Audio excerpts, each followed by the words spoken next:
Salut à tous, ces 2 dernières semaines, je vous ai parlé de gestion du risque en vous expliquant comment vous pouvez faire pour mettre en place votre gestion du risque. Cette semaine, je vous explique comment faire pour que la gestion du risque, vous en gardiez le contrôle, qu'elle ne vous échappe pas. Comment on fait? En se préparant correctement, et c'est ce qu'on voit tout de suite.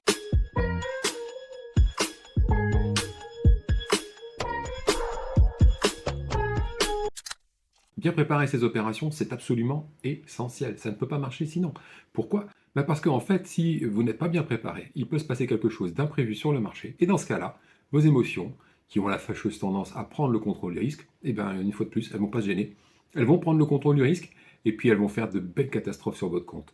Maintenant, on va regarder quelles sont les 4 étapes d'une bonne préparation des opérations, de toutes les opérations. Si vous suivez ce modus, vous n'aurez pas de problème à gérer vos positions une fois qu'elles seront mises en place. Pas mal, non? Alors, les 4 étapes, c'est simple. La première, c'est recherche d'opportunités pour établir un scénario probabiliste. La deuxième, c'est choisir la stratégie la plus adaptée pour négocier ce scénario probabiliste. La troisième, elle est importante, c'est le choix de la gestion de la perte éventuelle. La quatrième, c'est tout simplement le choix du mode de gestion du gain éventuel, parce que évidemment toutes les opérations ne finissent pas par un gain. C'est pour ça qu'on a absolument besoin de se soucier à l'avance de comment on gérera la perte éventuelle de la position. Alors en premier, rechercher une opportunité pour établir un scénario probabiliste, avant tout faire une analyse du contexte.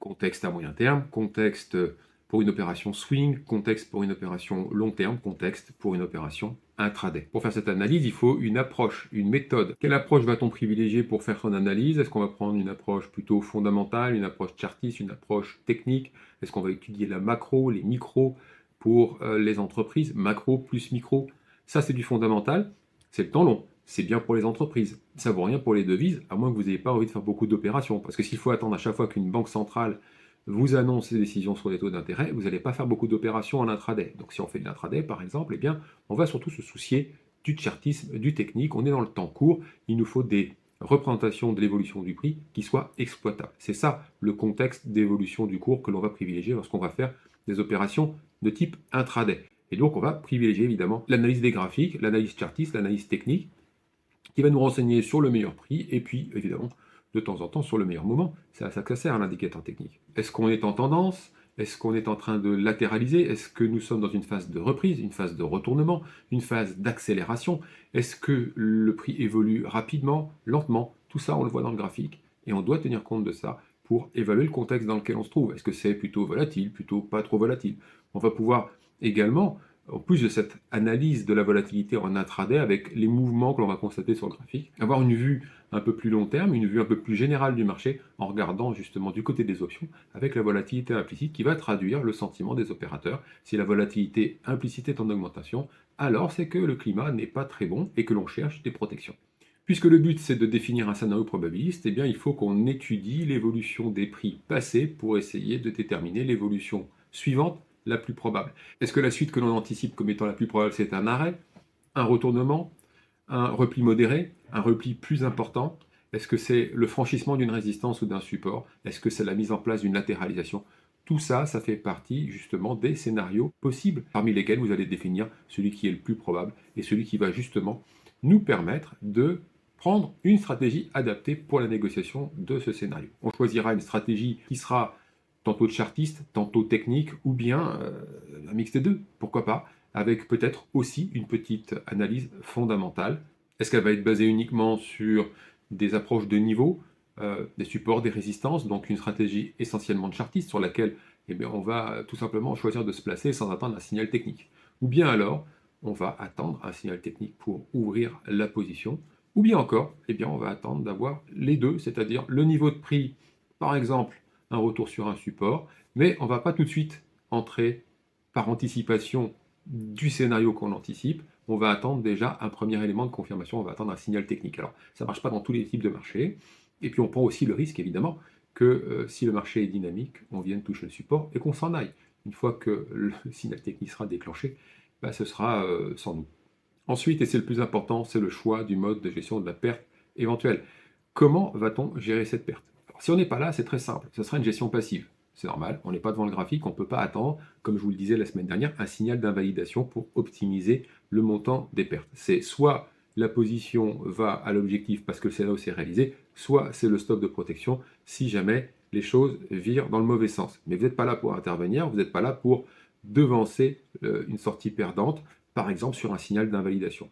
Le signal d'invalidation, c'est de la gestion dynamique, c'est de la gestion active.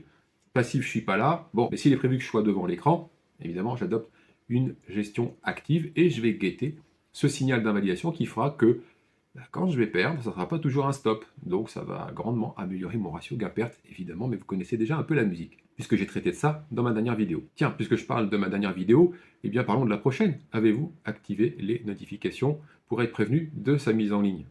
Vérifiez tout de suite, ce sera fait. Et puis si vous n'êtes pas abonné, cliquez sur s'abonner, c'est gratuit. On en arrive au quatrième et dernier point. Quel sera le mode de gestion des gains? Est-ce que vous allez, par exemple, intervenir sur une figure et prendre tous vos gains si la figure se réalise, si le scénario se réalise? Ou bien est-ce que vous allez prendre vos gains en fractionnant vos différentes sorties? Est-ce que vous allez prendre vos gains sur la première résistance et puis encore une partie sur la résistance suivante et puis garder un solde, par exemple, sur, je ne sais pas, la résistance d'après ou bien, par exemple, un signal technique de vente si dans cette position vous êtes acheteur? Ce sont deux façons de gérer les positions. Vous devez préparer à l'avance quel sera ce mode de gestion. On ne peut pas changer d'avis en cours de position parce que tout simplement on a envie de gagner plus. De la même façon qu'on ne peut pas changer d'avis à partir du moment où on a décidé d'un mode de gestion de la perte, eh bien on ne change plus d'avis. On ne va pas tout d'un coup se dire je vais peut-être attendre que finalement, non. Si vous voulez réussir sur les marchés, il vous faut absolument être parfaitement préparé avant chacune de vos positions. La préparation, c'est pour vous l'assurance de ne pas être surpris par le marché, de bien gérer vos trades avec toute l'objectivité nécessaire pour essentiellement voir si un nouveau message provenant du marché vous est envoyé de manière à ne pas passer à côté, ne pas interpréter les mouvements du marché parce que vous êtes sous la pression des émotions, si vous êtes bien préparé.